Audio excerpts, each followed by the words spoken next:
నమస్తే ఫ్రెండ్స్, నేను మీ Shravani Harsha. Welcome back to our channel. ఇవాళ మన కథ విముక్తి. కథని చివరి వరకు వినండి. నచ్చితే గనుక ఖచ్చితంగా తప్పకుండా ఒక్క లైక్ చేయండి. ఈ కథ పైన మీ విలువైన స్పందనని కామెంట్ రూపంలో మాకు తెలియజేయండి. కొత్త వారు ఎవరైనా చూస్తున్నట్లయితే మన ఛానల్ని సబ్స్క్రైబ్ చేసుకోండి. పల్లవి తల్లిదండ్రులకి 4 కూతుళ్ళు, 1 కొడుకు. పల్లవికి 2 అక్కలు, 1 అన్నయ్య, 1 చెల్లెలు ఉన్నారు. అక్కలిద్దరికి పెళ్లిళ్ళయ్యి అత్తగారిళ్ళకి వెళ్ళిపోయారు. పల్లవి తల్లి జానకమ్మ గారు పల్లవి వాళ్ళ అన్నయ్య సుధీర్తో ఎన్నోసార్లు పెళ్లి చేసుకోమని చెప్పినా కూడా పల్లవికి ఇంకా చిన్న చెల్లెలు పరిమళకి కూడా పెళ్లి జరిపించిన తర్వాతే తను పెళ్లి చేసుకుంటాను అని మొండు పట్టి కూర్చున్నాడు. జానకమ్మ గారు సుధీర్కి ఎంతగానో నచ్చజెప్పడానికి ప్రయత్నించారు. నువ్వు వాళ్ళిద్దరికంటే పెద్దవాడివి కదా, నువ్వు పెళ్లి చేసుకుంటే ఇంట్లోకి నీ భార్య వస్తుంది, మీరిద్దరూ కలిసి చెల్లెళ్ళిద్దరు పెళ్లిళ్ళు చేసేయొచ్చు అని చెప్పినా కూడా సుధీర్ వినలేదు. పెళ్లి విషయం పల్లవితో మాట్లాడినప్పుడు కూడా పల్లవి, అమ్మా నేను చదువుకోవాలి అని అనుకుంటున్నాను, నేను బాగా చదువుకుని ఉద్యోగం సంపాదిస్తాను, ఎందుకంటే అన్నయ్య ఒక్కడే చాలా ఏళ్లుగా ఇంటి భారం మొత్తాన్ని మోస్తున్నాడు, నాన్న చనిపోయిన దగ్గర నుంచి ఈ ఇల్లంతా అన్నయ్య కష్టార్జితంతోనే నడుస్తూ వచ్చింది, ఇప్పుడు నేను కూడా అన్నయ్యకి సహాయంగా మారాలి అని అనుకుంటున్నాను, నేను బాగా చదివి ఉద్యోగం సంపాదించి ఈ ఇంటి బాధ్యతలు అన్నయ్యతో పంచుకుంటాను, కావాలంటే చెల్లెలికి చదువు రావడం లేదు కదా, తనకి చదువు అంటే కూడా ఇంట్రెస్ట్ లేదు కదా, అందుకే తన పెళ్లి చేసేయండి అని చెప్పినప్పుడు జానకమ్మ గారు ఎవరికి వాళ్ళు ఇలా మాట్లాడితే ఎలాగా అనుకుంటూ తల పట్టుకుని కూర్చున్నారు. సుధీర్ పల్లవి కంటే 3 ఏళ్లు పెద్దవాడు. పల్లవి చెల్లెలు పరిమళ పల్లవి కంటే 2 ఏళ్లు చిన్నది. ఇంట్లో తనకంటే పెద్దమ్మాయి ఉన్నప్పుడు పరిమళకి పెళ్లి చేస్తే జనాలందరూ నానా రకాలుగా మాట్లాడుకుంటారు. ఇప్పుడు ఏం చేయాలో జానకమ్మ గారికి కూడా అర్థం కావడం లేదు. సుధీర్ కాలేజీలో చదువుకునేటప్పుడు సుధీర్కి చాలా మంది స్నేహితులు ఉండేవారు. సుధీర్ స్నేహితులు అప్పుడప్పుడు వాళ్ళ ఇంటికి కూడా వస్తూ ఉండేవారు. సుధీర్ బెస్ట్ ఫ్రెండ్ శ్రీకాంత్ సుధీర్తో కలిసి వాళ్ళ ఇంటికి వచ్చినప్పుడల్లా పల్లవిని చూస్తూ చిరునవ్వు నవ్వుతూ ఉండేవాడు. కానీ పల్లవి ఎప్పుడూ ఆ చిరునవ్వుకి సమాధానం కూడా ఇవ్వలేదు. తనకి శ్రీకాంత్ మీద ఎలాంటి అభిప్రాయమూ లేదు. శ్రీకాంత్ మాత్రం ఎప్పుడూ పల్లవితో మాట్లాడడానికి ప్రయత్నిస్తూ ఉండేవాడు. పల్లవి వైపే చూస్తూ ఉండేవాడు. కానీ పల్లవి అవేవి పట్టించుకోకుండా తన పని తను చేసుకుంటూ ఉండేది. ఇంట్లో తను ఒంటరిగా ఉన్నప్పుడు కూడా శ్రీకాంత్ తనతో మాట్లాడడానికి ప్రయత్నిస్తే తన అన్నయ్య గాని అమ్మ గాని చూస్తే తన గురించి తప్పుగా అనుకుంటారేమోనని భయపడుతూ ఉండేది పల్లవి. శ్రీకాంత్ చూపుల్లో తన కళ్ళల్లో తన మీద ఉన్న ప్రేమ పల్లవికి అర్థమవుతున్నా కూడా పల్లవికి మాత్రం ఇప్పుడే పెళ్లి చేసుకునే ఉద్దేశం లేదు. ప్రేమ పెళ్లి అని అలాంటి కమిట్మెంట్స్ లో ఇరుక్కోవాలని లేదు. తను ఉద్యోగం చేసి డబ్బులు సంపాదించి తన కుటుంబానికి అండగా నిలబడాలి అన్న ఆలోచనలో మాత్రమే ఉంది తను. అందుకే ఆ విషయాలన్నీ తను చెడ్డవిగా భావించడం మొదలుపెట్టింది. శ్రీకాంత్ తనని అలా చూస్తూ ఉంటే తనకు కొంచెం ఇబ్బందిగానే అనిపించేది. కానీ తన అన్నయ్యకి గాని తల్లికి గాని ఆ విషయం ఎప్పుడూ చెప్పలేదు.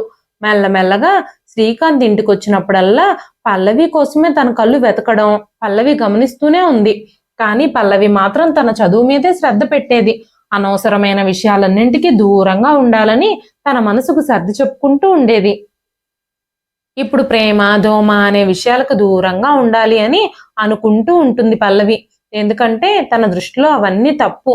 అలాంటి విషయాల మీద శ్రద్ధ ఉంచడం వల్ల బహుశా తనకి చదువు మీద శ్రద్ధ తగ్గిపోవచ్చు. అందుకే పల్లవి తన మనసులో ఎలాంటి చెడ్డ ఆలోచనలకి తావివ్వలేదు. చాలా కష్టపడి చదివింది. కాలేజీ ఎగ్జామ్స్ లో పాస్ అయ్యానని చెప్పడానికి సంతోషంగా కాలేజీ నుంచి ఇంటికి వచ్చినప్పుడు తన ఇంట్లో అతిథులు ఉండడం చూసింది. అతిథులందరినీ చూసి తను ఒక్కసారిగా షాక్ అయిపోయింది. ఆ ఇంట్లో ఉన్న అతిథులు మరెవరో కాదు, వాళ్ళు తన అన్నయ్య సుధీర్ స్నేహితుడైన శ్రీకాంత్ కుటుంబ సభ్యులు. ఈ శ్రీకాంత్ కుటుంబ సభ్యులందరూ మా ఇంటికి ఒక్కసారిగా ఎందుకు వచ్చారు, అందరూ ఎందుకు ఇలా నవ్వుకుంటూ మాట్లాడుకుంటున్నారు అని ఆశ్చర్యంగా చూసింది పల్లవి. అంతలోనే జానకమ్మ గారు పల్లవి దగ్గరకు వచ్చి, నువ్వు అదృష్టవంతురాలివి పల్లవి, శ్రీకాంత్ వాళ్ళ కుటుంబ సభ్యులందరూ నిన్ను శ్రీకాంత్కి ఇచ్చి పెళ్లి చేయడం కోసం మన ఇంట్లో మాట్లాడడానికి వచ్చారు అని చెప్పగానే పల్లవి కొంచెం కోపంగానే గదిలోకి వెళ్ళిపోయింది. తన చెల్లెలు పరిమళ దగ్గరకు వచ్చి కోపంగా, అసలు ఈ అబ్బాయి ఉద్దేశం ఏంటి, ఎంత ధైర్యం కాకపోతే తన తల్లిదండ్రులతో సంబంధం మాట్లాడడానికి మన ఇంటికే వచ్చేశాడు అంటూ అరవడం మొదలుపెట్టింది. వెంటనే పరిమళ, అక్క ఏం మాట్లాడుతున్నావు నువ్వు? అన్నయ్య ఫ్రెండ్ శ్రీకాంత్ చాలా మంచివాడు, అంతేకాకుండా అన్నయ్య ఫ్రెండ్స్ అందరిలో కల్లా తనే గొప్ప ధనవంతుడు. ఈ విషయం నీకు తెలుసు కదా. ఆయన తండ్రికి చాలా ఆస్తిపాస్తులున్నాయి. నువ్వు శ్రీకాంత్ని చేసుకుంటే నువ్వు చాలా సుఖపడతావు. నువ్వు ఆ ఇంటికి కోడలు అయితే నీకెలాంటి ఇబ్బంది ఉండదు. స్వయంగా శ్రీకాంత్ కూడా నిన్ను ఇష్టపడుతున్నాడు కాబట్టి నిన్ను చాలా బాగా చూసుకుంటాడు. ఆ ఇంట్లో నీకన్ని అధికారాలు ఇస్తాడు అని చెప్పగానే పల్లవి కోపంగా, నువ్వు మౌనంగా ఉండు పరిమళ, నోటికొచ్చినట్టు మాట్లాడొద్దు. ఇప్పుడు అసలు ఈ పెళ్లి చేసుకోవడం నాకు ఇష్టమే లేదు. నేను నా చదువును పూర్తి చెయ్యాలి. నేను ఉద్యోగం సంపాదించాలి. ఉద్యోగం చేసి అన్నయ్యకి అండగా నిలబడాలి. మనం మధ్యతరగతి కుటుంబానికి చెందిన వాళ్ళం. మన పరిస్థితుల్ని మనమే అర్థం చేసుకోకపోతే ఎలాగా? అన్నయ్య ఒక్కడి మీద ఇప్పటి వరకు ఈ కుటుంబ భారం అంతా ఉంది. ఆ భారాన్ని అలాగే వదిలేసి నేను హాయిగా పెళ్లి చేసుకుని వెళ్ళిపోవాలని నేను అనుకోవడం లేదు. ఇన్నేళ్లు అన్నయ్య సంపాదన మీదే మనందరం బ్రతికాము. అన్నయ్యే స్వయంగా మన కాలేజీ ఫీజులు కూడా కట్టాడు. కొన్ని రోజులైనా అన్నయ్య బాధ్యతని కొంచెమైనా పంచుకోకపోతే ఎలాగా అని మాట్లాడుతూ ఉండగానే జానకమ్మ గారు లోపలికొచ్చారు. పల్లవి జానకమ్మ గారితో, అమ్మా నేను ఈ పెళ్లి చేసుకోను. ఇప్పుడప్పుడే పెళ్లి చేసుకోవడం కూడా నాకు ఇష్టం లేదు. ఈ విషయం గురించి నేను నీతో ఎప్పటి నుంచో చెబుతూనే ఉన్నాను. నా పెళ్లి ఖర్చుల భారం కూడా ఇప్పుడు అన్నయ్య మీదే పడుతుంది. నువ్వైనా అర్థం చేసుకో అమ్మా. అన్నయ్య ఎన్ని బరువులను మోస్తాడు అంది. పల్లవి తన తల్లి జానకమ్మ గారు ఈ సంబంధాన్ని తిరస్కరిస్తారని హృదయపూర్వకంగా ఆశించింది. పల్లవి మాటలు విన్న తరువాత ఆ పరిమళ కూడా, అక్క ఇప్పుడు అబ్బాయిలు ఎలా ఉంటున్నారో నీకు తెలియదు, వాళ్ళ కుటుంబాలు ఎలా ఉంటున్నాయో కూడా మనకి తెలియదు. ఎవరో తెలియని వాళ్ళ సంబంధం చేసుకొని బాధలు పడే కంటే ఇది మనకి తెలిసిన సంబంధమే కదా. స్వయాన శ్రీకాంత్ మన అన్నయ్యకు స్నేహితుడు. తను చాలా మంచివాడు. తను ఎలాంటి వాడో నువ్వు ఇన్ని రోజులుగా చూస్తూనే ఉన్నావు కదా. ఈ పెళ్లికి ఒప్పుకో అక్క అంటూ పల్లవితో మాట్లాడుతూ ఉంది.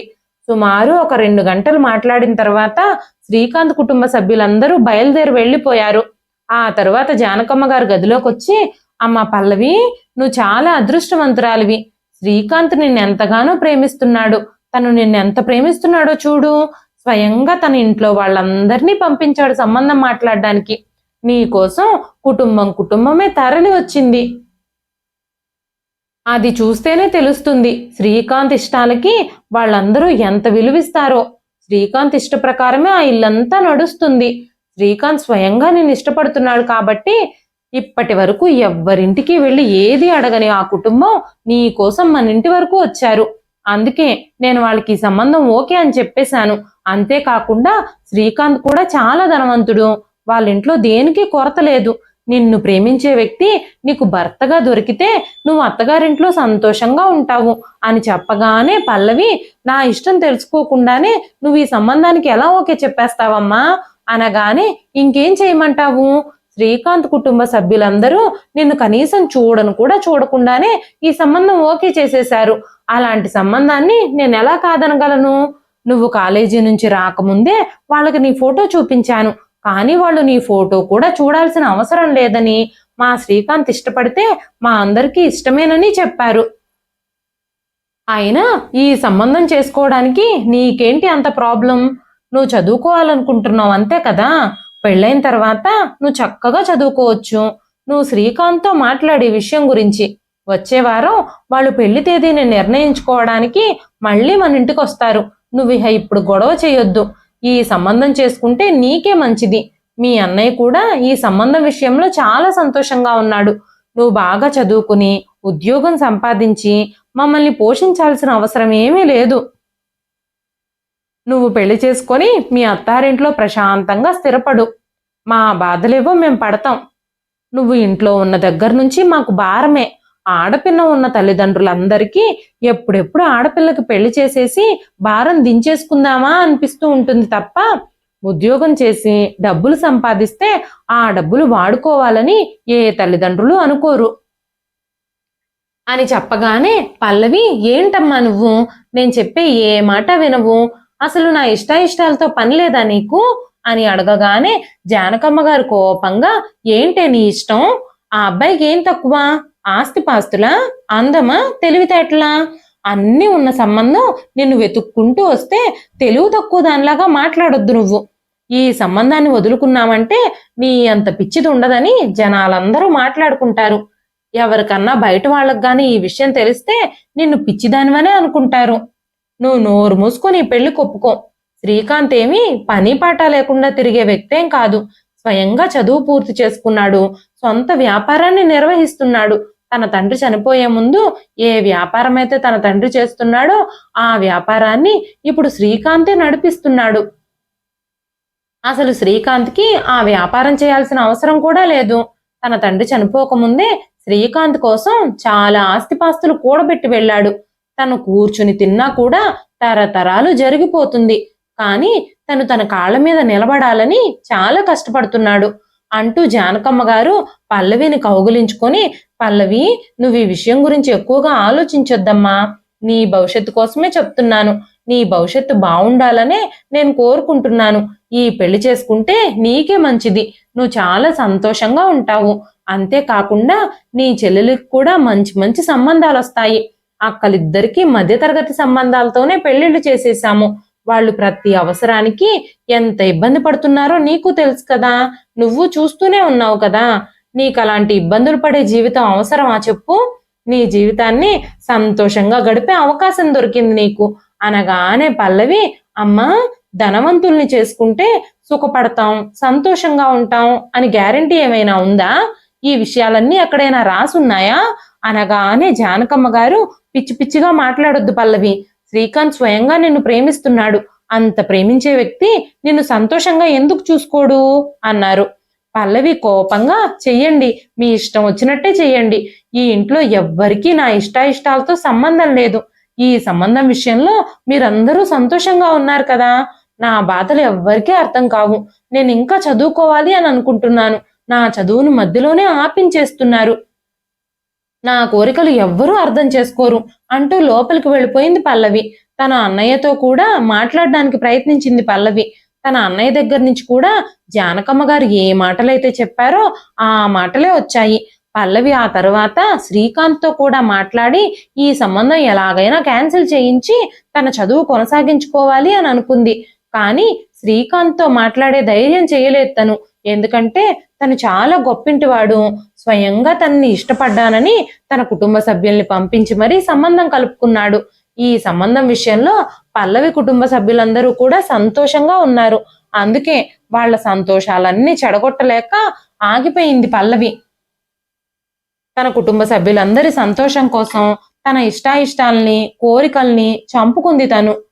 అసలు పల్లవి మనసులో ఏముందో కూడా తెలుసుకోకుండా శ్రీకాంత్ తన తల్లిదండ్రుల్ని పంపించి చాలా తప్పు చేశాడు అని పల్లవి అనుకుంటూ ఉంది. ఒక వారం తరువాత శ్రీకాంత్ కుటుంబ సభ్యులందరూ పల్లవి ఇంటికొచ్చి పెళ్లి తేదీని నిర్ణయించుకున్నారు. అంతేకాకుండా పల్లవి కోసం, పల్లవి కుటుంబ సభ్యుల కోసం బహుమతులు కూడా తెచ్చారు. తనకి స్వయంగా ఈ పెళ్లి చేసుకోవడం ఇష్టం లేదు కాబట్టి ఆ బహుమతులు కూడా ఓపెన్ చేయడానికి తను అస్సలు ఇంట్రెస్ట్ చూపించలేదు. బహుమతులన్నీ అసలు ఏమేమున్నాయో కూడా ఓపెన్ చేసి చూడలేదు పల్లవి. పల్లవికి అంత గొప్ప సంబంధం రావడంతో చుట్టుపక్కల జనాలందరూ పల్లవి అదృష్టవంతురాలని, మంచి సంబంధం దొరికిందని అందరూ పల్లవిని పొగుడుతూ ఉన్నారు. శ్రీకాంత్ చాలా మంచివాడు. సుధీర్ కూడా చాలా సార్లు చాలా విషయాల్లో శ్రీకాంత్ నుంచి సహాయం పొందాడు. ఏ ఇబ్బంది వచ్చినా సుధీర్కి శ్రీకాంతే సహాయం చేసేవాడు. సుధీర్కి ఎప్పుడైనా డబ్బు అవసరమైనప్పుడల్లా చాలా సార్లు శ్రీకాంతే తన ఆర్థిక ఇబ్బందులన్నీ తీర్చాడు. సుధీర్ తిరిగి మళ్ళీ ఆ డబ్బులు తిరిగి ఇచ్చేసేవాడు కూడా. కానీ అవసరమైనప్పుడు సమయానికి డబ్బు మాత్రం ఏర్పాటు చేస్తూ ఉండేవాడు శ్రీకాంత్. పల్లవి వాళ్ళ ఇంటి చుట్టూ పెళ్లి వాతావరణం నెలకొంది. పెళ్లి హడావిడి మొదలైపోయింది. శ్రీకాంత్ తనకు ఒక్క రూపాయి కూడా కట్నం కానీ కానుకలు కానీ వద్దని, పెళ్లి కూడా మేమే జరిపించుకుంటామని చెప్పాడు. పెళ్లి రోజు పల్లవి కోసం శ్రీకాంత్ ఇంటి నుంచి నగలు, బట్టలు కూడా వచ్చాయి. పల్లవి అయిష్టంగానే రెడీ అయ్యి పెళ్లి మండపానికి బయలుదేరింది. శ్రీకాంత్ కుటుంబ సభ్యులు చాలా ధనవంతులు కావడంతో పెళ్లి విషయంలో దేనికి కొరత లేదు. పెళ్లి అంగరంగ వైభవంగా జరుగుతోంది. శ్రీకాంత్ పెళ్లిపీటల మీద చాలా సంతోషంగా కనిపించాడు. పల్లవి మాత్రం విచారంగానే ఉంది. ఆ తరువాత పల్లవి కూడా ఆలోచించడం మొదలుపెట్టింది. ఏది ఏమైనా ఇప్పుడు శ్రీకాంత్ తన భర్త. ఇప్పుడు అన్ని విషయాలు మర్చిపోయి కొత్త జీవితాన్ని ప్రారంభించాలి. వివాహం ఎలాగో జరిగిపోయింది. ఇప్పుడిక జరిగిన ఈ పెళ్లిని అంగీకరించడం తప్ప నేనేమీ చేయలేను అనుకుంది పల్లవి. ఆ రోజు రాత్రి గదిలో తన భర్త కోసం ఎదురు చూస్తూ ఉంది పల్లవి. ఆ రాత్రి ఆ గదిలో కూర్చుని ఆలోచించుకుంటూ ఆ గది అలంకరణ అంతా చూస్తూ ఉంది. అలంకరణ చాలా బాగుంది. ఆ గదిలో వింత సువాసనలు వ్యాపిస్తూ ఉన్నాయి. ఆ రోజు రాత్రి 10 గంటల సమయంలో పల్లవి భర్త శ్రీకాంత్ గదిలోకొచ్చి పల్లవికి దగ్గరగా కూర్చున్నాడు. ఈ రోజు కోసం నేను ఎంతగా ఎదురు చూశానో నీకు తెలియదు. నువ్వు నా భార్యగా నా ఎదురుగా కూర్చున్నావు. ఈ క్షణం కోసమే నేను చాలా తాపత్రయపడ్డాను. నేను నిన్ను చాలా ఇష్టపడ్డాను. నేను నీతో నా ప్రేమను వ్యక్తపరచడానికి చాలా ప్రయత్నించాను. కానీ ఎప్పుడూ ఏదో ఒక అడ్డు రావడంతో నేను నీతో నా ప్రేమ విషయాన్ని చెప్పలేకపోయాను. పెళ్లికి ముందే నీకు నేనంటే ఇష్టమో లేదో నేను నిన్ను అడగలేదు. కానీ పెళ్లి చేసుకున్న తరువాత నేను నీ ప్రతి కోరికను నెరవేర్చాలని నిర్ణయించుకున్నాను. అదే సమయంలో నేను నా ఇంట్లో నిన్ను ప్రేమిస్తున్న విషయం చెప్పినప్పుడు నా తల్లి, చెల్లెళ్ళు అందరూ సంతోషంగా నీతో నా పెళ్లి జరిపించడానికి ఒప్పుకున్నారు. నువ్వు ఇప్పటి వరకు నాతో ఒక్క మాట కూడా మాట్లాడలేదు. నీకు నేనంటే ఇష్టం లేదా అని శ్రీకాంత్ అడగగానే పల్లవి అలాంటిదేమీ లేదు, నేను బాగానే ఉన్నాను అని చెప్పింది. వెంటనే శ్రీకాంత్ చిరునవ్వు నవ్వాడు. అప్పుడే పల్లవి ఏదో మాట్లాడాలి అని అనుకుంది. అదే సమయంలో శ్రీకాంత్ మొబైల్ ఫోన్ రింగ్ అయింది. వెంటనే శ్రీకాంత్ మంచం మీద నుంచి దిగి ఫోన్ కోసం వెళ్ళాడు. ఇంత రాత్రిపూట ఎవరు కాల్ చేసి ఉంటారు? తను ఫోన్ మాట్లాడడానికి వెళ్ళిపోయాడు. నేను ఇక్కడ ఒక్కదాన్నే ఎదురు చూస్తూ ఉన్నాను. నేను ఇప్పుడు ఆయన భార్యను కాబట్టి ఆయన మళ్ళీ నా దగ్గరికి తిరిగొచ్చి కూర్చుంటారు అని ఆలోచిస్తూ ఉంది పల్లవి. ఆయన కోసం ఎదురు చూడడం మొదలుపెట్టింది. ఏది ఏమైనప్పటికీ పాత విషయాలన్నీ గుర్తు చేసుకోవడం వల్ల ఎలాంటి ఉపయోగమూ ఉండదు. కొత్త జీవితాన్ని సంతోషంగా ప్రారంభించాలి. శ్రీకాంత్ చాలా మంచివాడు. పైగా నన్ను ప్రేమిస్తున్నాడు. తనని సంతోషంగా ఉంచాలి అని నిర్ణయించుకుంది పల్లవి. తను సంతోషంగా ఉండాలనుకుంది కానీ ఆ సంతోషం, ఆనందం కొంతకాలం మాత్రమే అన్న విషయం తనకప్పుడు తెలియదు. తన చిన్న చిన్న ఆనందాలన్నీ అకస్మాత్తుగా ఆవిరైపోతాయని తను కూడా ఊహించలేదు. ఆ ఫోన్లో మాట్లాడిన తర్వాత శ్రీకాంత్ పల్లవి దగ్గరకొచ్చి, నన్ను క్షమించు పల్లవి, నువ్వు నా కోసం ఇంకొంచెం సేపు ఎదురు చూస్తూ ఉండాలి. అమెరికా నుంచి నా స్నేహితుడు మన పెళ్లి కోసం ఇండియాకి రావడానికి బయలుదేరాడు. అతను ఉదయమే రావాల్సి ఉంది. తన ఫ్లైట్ ఆలస్యం అవ్వడం వల్ల తను లేటుగా ఇండియాలో ల్యాండ్ అవుతున్నాడట. పాపం తనకి అడ్రస్ తెలియదు కదా. నా కోసమే తను ఇండియాకి వస్తున్నాడు. నేను వెళ్ళి తనని రిసీవ్ చేసుకోకపోతే ఏం బాగుంటుంది. అందుకే నేను విమానాశ్రయానికి వెళుతున్నాను. నేను వెళ్ళి నా ఫ్రెండ్ని రిసీవ్ చేసుకొని వస్తాను. నువ్వు ఈ పెళ్లి బట్టల్లో చాలా అందంగా ఉన్నావు, కానీ అవి చాలా బరువుగా ఉన్నట్టున్నాయి. అందుకే ఈ లోపుగా నువ్వు వాటిని మార్చుకో. నేను నీకోసం ఒక బహుమతి కూడా తేవాలని అనుకుంటున్నాను. ఆ బహుమతి కూడా నేను నీకోసం తీసుకొచ్చిస్తాను అని నవ్వుతూ చెప్పాడు శ్రీకాంత్. అత్యవసర పరిస్థితుల్లో తను మాత్రం ఏం చేస్తాడు? ఆయన తొందరగానే ఎయిర్పోర్ట్కి వెళ్ళి తిరిగి వచ్చేస్తారు. అప్పటి వరకు ఆయన కోసం ఎదురు చూద్దాం. వేరే బట్టలు వేసుకొని నీట్గా మేకప్ చేసుకుందాం. నా మేకప్ కూడా కొంచెం పాడైపోయింది. శ్రీకాంత్ వచ్చేసరికి మంచిగా రెడీ అయ్యి తనకు అందంగా కనిపిద్దాం అనుకుంది పల్లవి.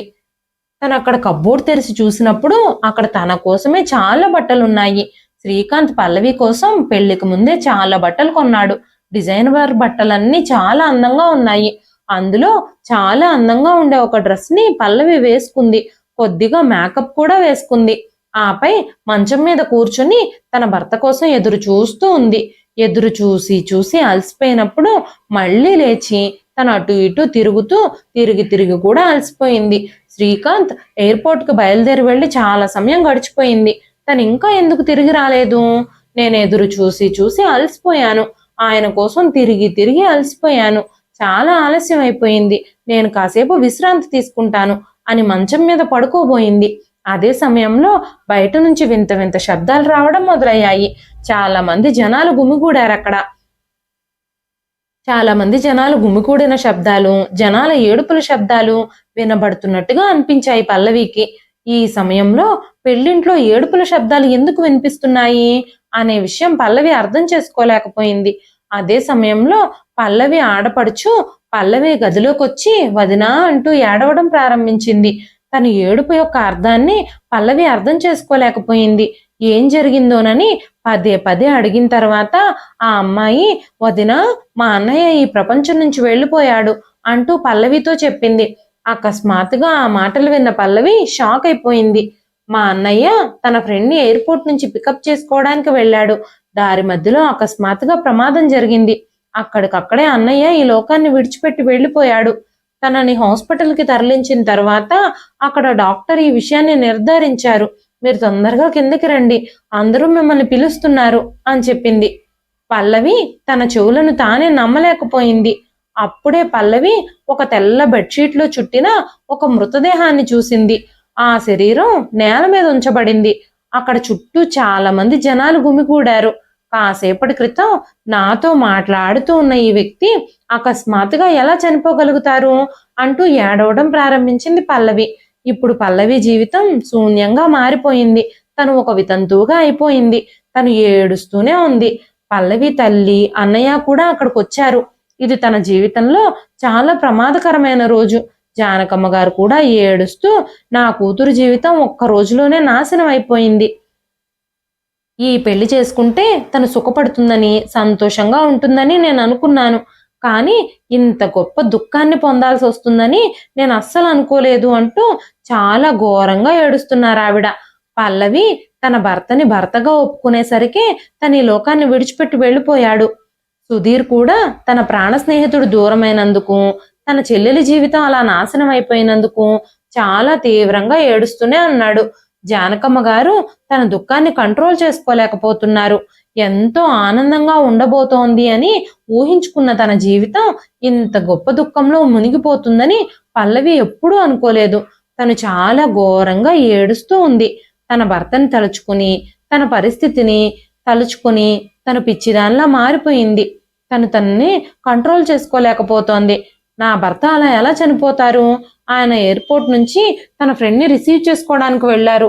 1 గంటలో వస్తానని నాతో చెప్పారు. ఆయన వచ్చేస్తారు. ఆయన నిజంగా చనిపోలేదు. ఆయన నా కోసం వస్తారు.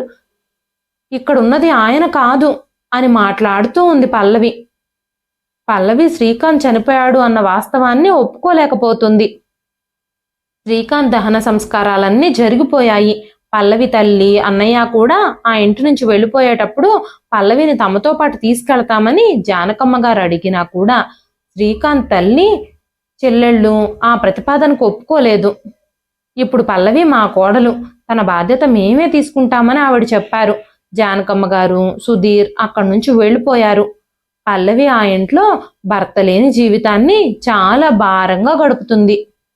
మెల్లమెల్లగా పల్లవి ఆరోగ్యం కూడా క్షీణిస్తూ వచ్చింది. అప్పుడే పల్లవి అత్తగారు పల్లవికి మెడిసిన్స్ ఇచ్చారు. ఆ మెడిసిన్స్ తీసుకున్న తర్వాత తన తలంతా చాలా బాధగా మారింది. రోజంతా నిద్రపోతూనే ఉండేది. మెలకువగా ఉన్నప్పుడు తలంతా నొప్పిగా ఉండేది.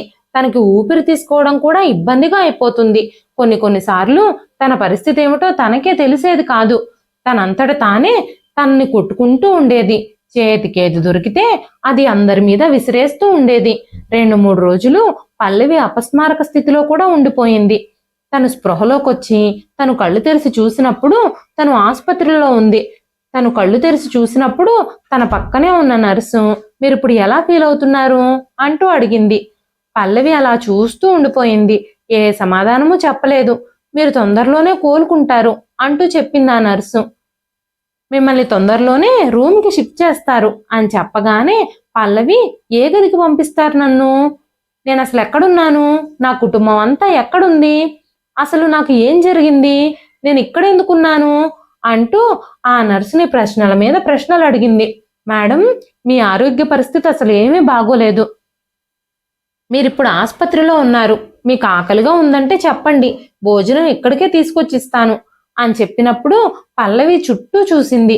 తన చుట్టూ చాలా మంది పిచ్చివాళ్ళు ఉన్నారు. పిచ్చి పిచ్చిగా బిహేవ్ చేస్తూ ఉన్నారు. వెంటనే పల్లవి నర్సుని అడిగింది, ఇదేం హాస్పిటల్? ఇక్కడ అందరూ పిచ్చివాళ్లలాగానే కనబడుతున్నారు అని. ఆ నర్సు, ఇది మెంటల్ హాస్పిటల్ మేడం. మీరు కూడా ఇంట్లో పిచ్చి పిచ్చిగా బిహేవ్ చేస్తున్నారని మిమ్మల్ని ఇక్కడికి తీసుకొచ్చారు అంది. వెంటనే పల్లవి, నేను పిచ్చిదాన్ని కాదు, నాకు ఎలాంటి పిచ్చి లేదు, నేను నార్మల్గానే ఉన్నాను అని చెప్పినప్పుడు నర్స్ ఆ మాటలు ఏవి పట్టించుకోకుండా ముందుకు నడుచుకుంటూ వెళ్ళిపోయింది. పల్లవి తన చుట్టుపక్కలంతా చూస్తూనే ఉంది. అక్కడంతా వింతగా ఉంది. చాలా మంది రోగులు మంచాల మీద పడుకుని ఉన్నారు. వాళ్ళందరూ ప్రవర్తించే తీరును చూసి పల్లవి ఆశ్చర్యపోయింది. నేను ఇలా పిచ్చివాళ్ల మధ్యలో ఉన్నానా? నా పరిస్థితి ఎందుకు ఇలా దిగజారిపోయింది? నేను అసలు పిచ్చిదాన్ని కాదు, నేను బాగానే ఉన్నాను అని గట్టి గట్టిగా అరుస్తూ ఉంది పల్లవి. కానీ తన పరిస్థితులు చాలా చెడ్డగా ఉన్నవి. తనకక్కడ రకరకాల మందులు వాడుతున్నారు. తను ఎక్కువ సమయం అసలు స్పృహలోనే ఉండడం లేదు. స్పృహ వచ్చినప్పుడు కూడా తన మాటలు ఎవ్వరూ వినడం లేదు. తనని ఎవరక్కడికి తీసుకొచ్చారో కూడా తనకు అర్థం కావడం లేదు. తన కుటుంబం అంతా తనని ఇలా ఎందుకు వదిలేసిందో కూడా తనకి తెలియడం లేదు. అది తనకు ఒక జైలులాగా ఉంది. అక్కడంతా చిన్న చిన్న గదులున్నాయి. కొన్ని రోజుల తర్వాత పల్లవికి సపరేట్గా ఒక చిన్న గది ఇచ్చారు. పల్లవి ఇప్పుడు అక్కడ తను జైలు శిక్షను అనుభవిస్తున్నట్టుగా భావిస్తోంది. అక్కడి నుంచి ఎలా బయటపడాలో తెలియక పదే పదే, నేను పిచ్చిదాన్ని కాదు, నన్ను బయటకు పంపించండి, నా కుటుంబ సభ్యుల్ని పిలవండి, నేను వాళ్ళతో మాట్లాడాలి అని అనుకుంటున్నాను, నేను ఇక్కడి నుంచి వెళ్ళిపోవాలి అని అనుకుంటున్నాను అని అరుస్తూ ఉండేది. తన మాటలకు కానీ తన మనసుకు కానీ ఎవ్వరూ ప్రాధాన్యత ఇచ్చేవారు కాదు. తన మనసు మెల్లమెల్లగా బలహీనపడుతూ ఉంది. ఒకరోజు అర్ధరాత్రి తన మంచం దగ్గరికి ఒక డాక్టర్ వచ్చి, మీరు చాలా అందంగా ఉన్నారు అని చెప్పాడు. నిజంగా మీకు పిచ్చి లేదని నాకు తెలుసు. నేను మీకు సహాయం చేయడానికే వచ్చాను. ఈ పిచ్చాసుపత్రి నుంచి మీరు బయటపడే మార్గం నేను చూపిస్తాను అనగానే పల్లవి, ఆ భగవంతుడే మిమ్మల్ని నా కోసం పంపించినట్టున్నాడు. నిజంగా మీరు నన్ను అర్థం చేసుకున్నారు. నాకు నిజంగా పిచ్చి లేదు, నేను పిచ్చిదాన్ని కాదు అని చెప్పడం ప్రారంభించింది. నేను మీకు సహాయం చేస్తాను. ఇక్కడి నుంచి బయటపడే మార్గం నేను మీకోసం చూపిస్తాను. కానీ దానికి ప్రతిగా మీరు నాకేమి ఇవ్వగలరు అని అనగానే పల్లవి ఆయన వైపు అయోమయంగా చూసింది. వెంటనే ఆ డాక్టర్ నవ్వుతూ, ఆ విషయం కూడా నేనే చెప్తాను అన్నాడు. తనకు పిచ్చి లేదని ఒక వ్యక్తి నమ్ముతున్నారు. అక్కడి నుంచి బయటపడడానికి ఒక దారి దొరికిందని పల్లవి సంతోషించే లోపలే ఆ డాక్టరు తన కుళ్ళు బుద్ధిని బయట పెట్టాడు. మెల్లగా పల్లవిని డాక్టర్ క్యాబిన్లోకి తీసుకెళ్లాడు. పల్లవికి మొదటగా ఏమీ అర్థం కాలేదు. ఆ డాక్టర్ పల్లవిని కింద నుంచి పైదాకా చూస్తూ, నువ్వు పిచ్చిదానివి కాదని నాకెప్పటి నుంచో తెలుసు అన్నాడు. వెంటనే పల్లవి చేతులు ముడుచుకొని కళ్ళల్లో కన్నీళ్లతో, దయచేసి నాకు సహాయం చేయండి, నన్ను నా కుటుంబం దగ్గరికి చేర్పించండి అని బతిమాలుతూ ఉండగానే డాక్టర్ మెల్లగా పల్లవి చేయి పట్టుకున్నాడు. ఆ డాక్టర్ బయటకు వెళ్ళి వార్డ్ బాయ్కి కొన్ని డబ్బులిచ్చి, ఈ రోజు నా కోరిక తీరబోతోంది, మీరు బయటకు వెళ్ళి కాసేపటి తర్వాత తిరిగి రండి అని చెప్పాడు. పల్లవి కంగారు పడుతూ ఆ క్యాబిన్లోనే కూర్చునుంది. డాక్టర్ లోపలికొచ్చి డోర్ క్లోజ్ చేశాడు. నెమ్మదిగా పల్లవి దగ్గరకొచ్చి తన భుజం మీద చెయ్యి వేస్తూ, నాకు కావలసింది మీరిస్తే మీకు కావలసింది నేను చేస్తాను అంటూ పల్లవికి దగ్గరగా వస్తూ చెప్పాడు. పల్లవి వెంటనే ఆ డాక్టర్ని పక్కకు నెట్టేసింది. వెంటనే ఆ డాక్టర్ చెంప మీద లాగి పెట్టి కొట్టింది. ఇక్కడ నిన్ను కాపాడే వాళ్ళెవ్వరూ లేరు. వార్డు బాయ్ని కూడా బయటకు పంపించేశాను. నర్సులు కూడా ఈ పక్కకు ఎవ్వరూ రారు. నువ్వు నా దగ్గర వేషాలు వేస్తే ఆ తర్వాత నేను నిన్నేం చేస్తానో నాకే తెలియదు. నిన్ను ఏం చేసినా అడిగి దిక్కే లేదు. నువ్వు నన్ను సంతోషపెడితే సంతోషంగా నువ్వు ఇక్కడి నుంచి వెళ్ళిపోవచ్చు. లేదంటే నీ జీవితం మొత్తం ఇక్కడే పిచ్చిదానిలో ముద్ర వేసుకొని మగ్గిపోవాలి అని చెప్పినప్పుడు పల్లవి ఏడుస్తూ, మీరు అమాయకులైన ఆడవాళ్లతో ఇలా ఎలా ప్రవర్తిస్తారు? మీరు స్వయంగా ఒక డాక్టర్ అయి ఉండి ఇలా ఎందుకు బిహేవ్ చేస్తున్నారు? డాక్టర్ని అందరూ దేవుడితో సమానంగా చూస్తారు, కానీ మీరు ఇలా ఒక రాక్షసుల్లాగా ఎందుకు ప్రవర్తిస్తున్నారు అంటూ మాట్లాడుతూ ఉంది. పల్లవి మాట్లాడుతూనే అక్కడ ఉన్న ఇంజెక్షన్ తీసుకొని డాక్టర్కి ఇంజెక్ట్ చేసేసింది. ఆయన స్పృహ తప్పి పడిపోయారు. పల్లవి కూడా చాలా రోజుల నుంచి ఆ డాక్టర్లు ఇచ్చిన ఇంజెక్షన్స్ వల్ల తను చాలా బలహీనంగా ఉంది. తను మాట్లాడడానికి కూడా తన గొంతులోంచి మాటలు బయటకు రావడం లేదు. ఆ తర్వాత తను కళ్ళు తెరిచి చూసేసరికి తను రూమ్లో మంచం మీద పడుకునుంది. స్పృహ తప్పి పడిపోయి ఉన్న డాక్టర్ని, పల్లవిని చాలాసేపటి తర్వాత వచ్చిన వార్డు బాయ్ రూమ్లోకి షిఫ్ట్ చేశాడు. పల్లవికి చుట్టుపక్కల ఏం జరుగుతుందో కూడా తెలుస్తుంది. మాటలు కూడా బాగానే వినిపిస్తున్నాయి, కానీ తను కళ్ళు తెరిచి చూడలేకపోతుంది, ఏమీ మాట్లాడలేకపోతుంది. అసలు నేను మా అత్తగారింటి నుంచి ఇక్కడికి ఎలా వచ్చాను, ఎవరు నన్ను ఇక్కడికి తీసుకొచ్చారు, అసలు ఏం జరిగింది అని ఎంత ఆలోచించినా కూడా పల్లవికి ఏమీ అర్థం కావడం లేదు. అత్తగారే ప్లాన్ చేసి ఇష్టం వచ్చిన మెడిసిన్స్ వాడి తనని ఇక్కడి వరకు తీసుకొచ్చారని పల్లవి ఊహించను కూడా ఊహించలేకపోయింది. పూర్తిగా పరిస్థితి విషమించక ముందే అక్కడి నుంచి తప్పించుకుని పారిపోవాలి అని దృఢంగా అనుకుంది పల్లవి. కానీ హాస్పిటల్ చుట్టూ ఎప్పుడూ కాపలా వాళ్ళుంటారు. ఏం చేయాలా అని ఆలోచించడం మొదలుపెట్టింది. పల్లవితో అసభ్యంగా ప్రవర్తించిన నైట్ డ్యూటీ చేసే డాక్టరు 2 రోజులు సెలవుల్లో ఉన్నారని తెలుసుకొని పారిపోవడానికి ఇదే పర్ఫెక్ట్ సమయమని పల్లవి భావించింది. ఎవ్వరికీ అనుమానం రాకుండా తను మత్తులోనే ఉన్నట్టుగా బలహీనంగా ఉన్నట్టు మంచం మీద పడుకునుంది. దాంతో ఆ రోజు పల్లవికి నర్సు మత్తింజెక్షన్ ఇవ్వలేదు. ఆ తర్వాత పల్లవి ప్లాన్ ప్రకారం హాస్పిటల్ నుంచి బయటకు రావడానికి ప్రయత్నించింది. గేటు దగ్గర వాచ్మెన్ కూర్చునున్నాడు. గేటు పక్కనే దాక్కుని దూరంగా ఒక రాయిని విసిరేసింది. వాచ్మెన్ ఏం జరిగిందో చూడ్డానికి అక్కడికి వెళ్లేసరికి పల్లవి గేట్లోంచి మెల్లగా తప్పించుకుని బయటకు వెళ్ళిపోయింది. ఆ రాత్రంతా చీకట్లో అక్కడ ఇక్కడ తిరుగుతూనే ఉంది. తెల్లవారుజామున 4 గంటలకి బయట ఒక అరుగు మీద పడుకుంది. ఉదయం ఆ డాబా యజమాని అక్కడికి వచ్చినప్పుడు మీరెవరు, ఇక్కడికి ఎందుకు వచ్చారు అని ఆరాలు తీయడం మొదలుపెట్టాడు. తను చాలా నీరసంగా ఉండడంతో తన నోటి నుంచి కూడా మాట రావడం లేదు. తన జుట్టంతా చెల్లాచెదురుగా ఉంది. మొహం కూడా మురికి మురికిగా ఉంది. ఆ వ్యక్తి తన పరిస్థితిని అర్థం చేసుకున్నాడు. ఒంటి మీద ఉన్న డ్రెస్ చూస్తే తను పిచ్చాసుపత్రి నుంచి వచ్చిందని అర్థం చేసుకున్నాడు. ఆసుపత్రికి తీసుకెళ్లి అక్కడ వదిలిపెట్టాలని భావించాడు. వెంటనే పల్లవి ఆయనకి చేతులు జోడించి, నాకు చాలా ఆకలిగా ఉంది, నేను పిచ్చిదాన్ని కాదు, కావాలనే నన్ను పిచ్చిదాన్ని చేసి హాస్పిటల్లో పడేసేశారు అని ఏడుస్తూ చెప్పింది. ఆ దాబా యజమాని దయతలచి పల్లవికి ఆహారం పెట్టాడు. ఆ తరువాత పల్లవి తన తల్లి ఇంటికి వెళ్లాలని నిర్ణయించుకుంది. తన తల్లి, అన్నయ్య తనకు ఖచ్చితంగా సహాయం చేస్తారని, తనని ఆ పరిస్థితి నుంచి బయటపడేస్తారని తను భావించింది. వెంటనే పల్లవి అక్కడి నుంచి బయలుదేరి తన ఇంటికి వెళ్ళిపోయింది. అక్కడికి వెళ్ళేసరికి ఆ ఇంటికి తాళాలు వేసున్నాయి. చుట్టుపక్కల ఉన్న వాళ్ళని అడిగినప్పుడు జానకమ్మ గారు, సుధీర్, పరిమళాన్ని తీసుకుని ఆ ఇల్లు ఖాళీ చేసి ఎక్కడికో వెళ్ళిపోయారని వాళ్ళు చెప్పారు. వాళ్ళెవ్వరూ పల్లవిని గుర్తుపట్టలేదు. పల్లవి అవతారం ఒక భిక్షగత్తెలాగా మారిపోయింది. ఆకలితో, దాహంతో ఉదయం అంతా తిరుగుతూనే ఉంది పల్లవి. రాత్రి అయ్యేసరికి పల్లవి మళ్ళీ అదే దాబా దగ్గరకు వెళ్ళి ఆ దాబా యజమానిని బ్రతిమాలితే ఆ యజమాని తనకి భోజనం పెడతారేమోనని మళ్ళీ అక్కడికే వెళ్ళింది. ఆ యజమాని ముందు చేతులు జోడించి, నాకు కాస్త భోజనం పెట్టండి, మీ దాబా వెనకాలే నేను అరుగు మీద పడుకుంటాను, మీ కస్టమర్లకి ఎలాంటి ఇబ్బంది కలిగించను అంటూ అడుగుతూ ఉన్నప్పుడు పల్లవి పరిస్థితి చూసి ఆయన జాలిపడ్డాడు. అక్కడే పడుకోవడానికి అనుమతి కూడా ఇచ్చాడు. కానీ పల్లవికి ఆ రాత్రి చాలా భయంగా అనిపించింది. అయినా ఒంటరిగా అక్కడే పడుకుంది. అలసట కారణంగా తను నిద్రపోయింది. అర్ధరాత్రి సమయంలో తను భయంతో నిద్రలోంచి లేచి కూర్చుని ఏడుస్తూ ఉన్నప్పుడు తన భుజం మీద వెనకాల నుంచి ఎవరో చెయ్యి వేసినట్టు అనిపించింది. గడ్డాలు, మీసాలతో ఉన్న ఒక వ్యక్తి తన ఎదురుగా నిలబడి, 2 రోజుల నుంచి నేను నిన్ను చూస్తున్నాను, నువ్వు ఎక్కడి నుంచి వచ్చావు, నిన్ను చూస్తూ ఉంటే నాకు చాలా జాలిగా ఉంది, నాకు కూడా ఈ లోకంలో ఎవ్వరూ లేరు, నీకు ఇష్టమైతే నేను నిన్ను పెళ్లి చేసుకుంటాను, నీకు కొత్త జీవితాన్ని ఇస్తాను అని చెప్పినప్పుడు పల్లవి ఆయన ముందు 2 చేతులు జోడించి, దయచేసి నన్ను క్షమించండి, నాకు ఆల్రెడీ పెళ్ళయింది, నా భర్త చనిపోయారు, ఆ తర్వాత ఏం జరిగిందో నాకు తెలీదు, నా పరిస్థితులు ఇలా మారిపోయాయి అంటూ ఏడుస్తూ చెప్పింది. అప్పుడే ఎదురుగా ఉన్న వ్యక్తి, సరే నేను మీకు ఆశ్రయం ఇస్తాను, మీరు నాతో పాటు వస్తారా, మిమ్మల్ని గౌరవంగా చూసుకుంటాను అని చెప్పినప్పుడు పల్లవికి ఆ మాటలు నమ్మాలో లేదో కూడా అర్థం కాలేదు. అర్ధరాత్రి ఒంటరిగా రోడ్డు మీద ఉండడం కంటే ఆ వ్యక్తితో వెళ్ళడమే మంచిది అని పల్లవి భావించింది.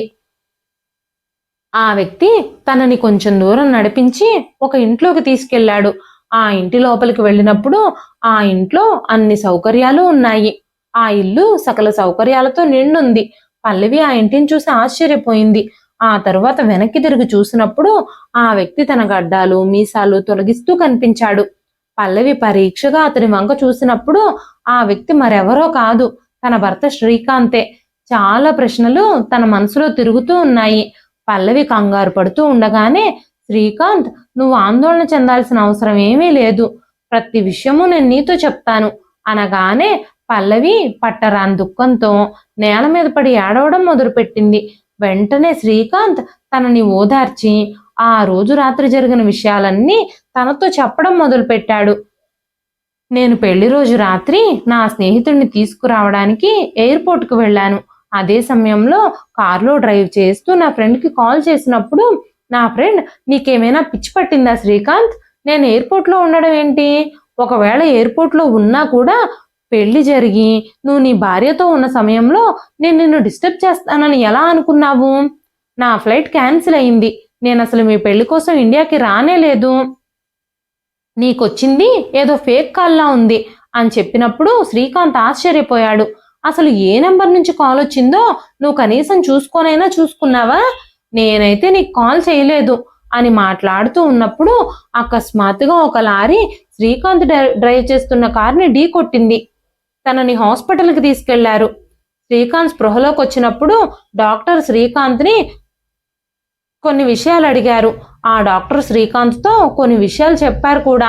శ్రీకాంత్, నీకు జరిగింది యాక్సిడెంట్ కాదు, నిన్నెవరో చంపాలని ప్రయత్నించారు, అంతేకాకుండా బయట ఉన్న మీ తల్లి ఎట్టి పరిస్థితుల్లోనూ నువ్వు బతకకూడదని, నీకు చనిపోవడానికి ఇంజెక్షన్లు ఇవ్వమని నాకు డబ్బులు కూడా ఇచ్చింది.